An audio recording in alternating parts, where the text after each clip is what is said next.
नमस्ते। कभी सोचा है कि ये कुर्सी, ये हवा जिसे हम महसूस करते हैं या पानी जो हम पीते हैं, ये सब असल में है क्या? आज हम इसी बड़े सवाल की तह तक जाएंगे और अपने आसपास की दुनिया के सबसे बुनियादी सच को समझेंगे। जरा एक पल के लिए रुकिए और अपने चारों ओर देखिए। जो कुछ भी नजर आ रहा है या महसूस हो रहा है, वो आखिर बना किस चीज से है? चलिए इस दिलचस्प पहेली को सुलझाते हैं। तो इस सफर में हम क्या-क्या जानने वाले हैं? सबसे पहले हम ये पता लगाएंगे कि हर चीज किससे बनी है। फिर हम चीजों के अंदर की छोटी सी दुनिया यानी कणों की दुनिया में गोता लगाएंगे। हम देखेंगे कि इन कणों के नियम क्या हैं, ये नियम कैसे पदार्थ के तीन मुख्य रूप बनाते हैं, और आखिर में ये कण कैसे अपने आप एक दूसरे में घुल मिल जाते हैं। तो पहला पड़ाव, आखिर सब कुछ बना किससे है? वैज्ञानिकों ने इसे एक नाम दिया है, पदार्थ। देखिए, इसकी परिभाषा बहुत सीधी है। कोई भी चीज जिसमें थोड़ा भी वजन हो और जो थोड़ी भी जगह घेरती हो, वो पदार्थ है। बड़े बड़े ग्रहों से लेकर हवा के उन अदृश्य कणों तक जिन्हें हम सांस में लेते हैं, सब कुछ पदार्थ ही है। अच्छा, ये समझना भी जरूरी है कि क्या चीज पदार्थ नहीं है। जैसे एक कंप्यूटर पदार्थ है, पर उसके अंदर चलने वाला सॉफ्टवेयर नहीं। हवा पदार्थ है, लेकिन हमारे मन में आने वाले विचार या हमारी भावनाएं, जैसे कि प्यार या गुस्सा, ये पदार्थ नहीं है। क्यों? क्योंकि न तो इनका कोई वजन होता है और न ही ये कोई जगह घेरते हैं। ठीक है, तो अगर हर चीज पदार्थ है, तो अगला सवाल ये उठता है कि ये पदार्थ किस चीज से बना है। आइए इस रहस्य की अगली परत खोलते हैं। और यहाँ हमें मिलता है हमारा पहला बड़ा सुराग। हर पदार्थ, चाहे वो कितना भी ठोस क्यों न दिखे, असल में बहुत ही छोटे छोटे अदृश्य कणों से मिलकर बना है। एक जमाना था जब इस बात पर बहुत बहस होती थी, पर आज ये विज्ञान का एक बुनियादी सच है। इस बात को हम एक बहुत ही आसान से प्रयोग से समझ सकते हैं। एक गिलास पानी लीजिए और उसमें एक चम्मच नमक घोल दीजिए। आप देखेंगे कि पानी का लेवल बिल्कुल नहीं बढ़ता। ऐसा क्यों? क्योंकि नमक के कण कहीं गायब नहीं हुए, वो तो बस पानी के कणों के बीच की खाली जगह में जाकर समा गए। ये इस बात का पक्का सबूत है कि कणों के बीच में खाली जगह होती है। और ये कण कितने छोटे होते हैं? इतने छोटे कि हम कल्पना भी नहीं कर सकते। सोचिए, हमारे सिर का एक बाल कितना पतला होता है। ये कण उससे भी हजारों गुना ज्यादा छोटे होते हैं। इन्हें आंखों से देखना तो नामुमकिन है। तो अब हम ये जान चुके हैं कि हर चीज इन नन्हे कणों से बनी है। चलिए, अब इन कणों की दुनिया पर राज करने वाले तीन गुप्त नियमों को जानते हैं।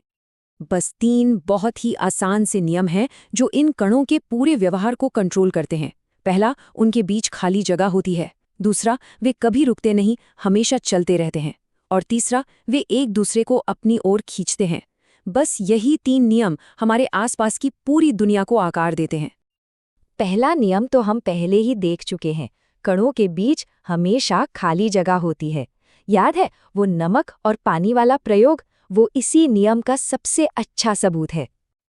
अब दूसरा नियम, ये कण कभी आराम नहीं करते। उनमें एक तरह की ऊर्जा होती है जिसे गतिज ऊर्जा कहते हैं, और इसकी वजह से वे हमेशा हिलते डुलते या कांपते रहते हैं। यही वजह है कि जब कमरे के एक कोने में अगरबत्ती जलती है तो उसकी खुशबू पूरे कमरे में फैल जाती है। क्यों? क्योंकि उसके महक वाले कण हवा में सफर करते हुए हमारे नाक तक पहुंच जाते हैं। और तीसरा और आखिरी नियम, ये कण एक दूसरे को आकर्षित करते हैं। उनके बीच एक खिंचाव होता है। यही वो गोंद है जो किसी भी चीज को जोड़े रखता है। अगर ये आकर्षण बल ना हो तो मेरे हाथ में पकड़ा ये पेन अभी कणों में बिखर जाएगा। तो हमारे पास तीन नियम हैं: कणों के बीच जगह, लगातार गति और आपसी आकर्षण। अब आता है सबसे मजेदार हिस्सा।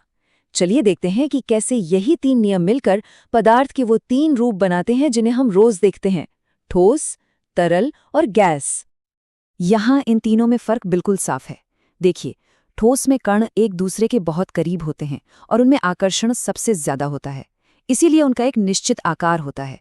वहीं दूसरी तरफ गैस में कण बहुत दूर दूर होते हैं और उनमें आकर्षण ना के बराबर होता है, इसीलिए वो पूरी तरह से आजाद होते हैं और किसी भी बर्तन को पूरा भर देते हैं। और अगर हम इनकी ऊर्जा की बात करें तो फर्क और भी साफ हो जाता है। गैस के कणों में सबसे ज्यादा गतिज ऊर्जा होती है, क्योंकि वो सबसे तेजी से और आज़ादी से घूमते हैं, और ठोस के कण बेचारे सिर्फ अपनी जगह पर ही कांप पाते हैं, इसलिए उनमें ऊर्जा सबसे कम होती है। अब तक हमने जो भी नियम सीखे हैं वो सब मिलकर एक बहुत ही जरूरी प्राकृतिक प्रक्रिया को जन्म देते हैं। चलिए उसे समझते हैं। इस प्रक्रिया को कहते हैं विसरण या डिफ्यूजन। ये कुछ नहीं, बस अलग अलग पदार्थों के कणों का अपने आप एक दूसरे में घुल मिल जाना है। और ये होता क्यों है? क्योंकि कण लगातार गति में रहते हैं।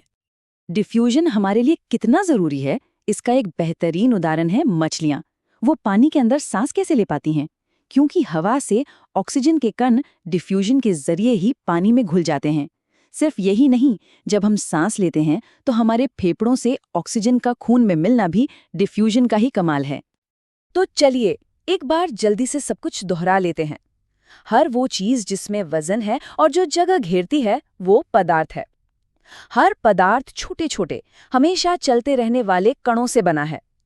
इन्हीं कणों के बीच की दूरी, उनकी गति और उनके आकर्षण का बल ये तय करता है कि कोई चीज ठोस होगी, तरल होगी या गैस। और कणों की इसी गति के कारण डिफ्यूजन जैसी जीवन देने वाली प्रक्रियाएं मुमकिन हो पाती हैं। लेकिन क्या कहानी यहीं खत्म हो जाती है? ठोस, तरल और गैस, क्या यही सब कुछ है?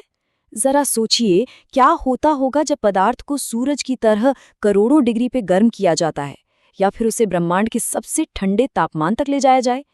तब पदार्थ ऐसे अनोखे रूप लेता है जिनकी हम कल्पना भी नहीं कर सकते। लेकिन वो कहानी शायद किसी और दिन के लिए है।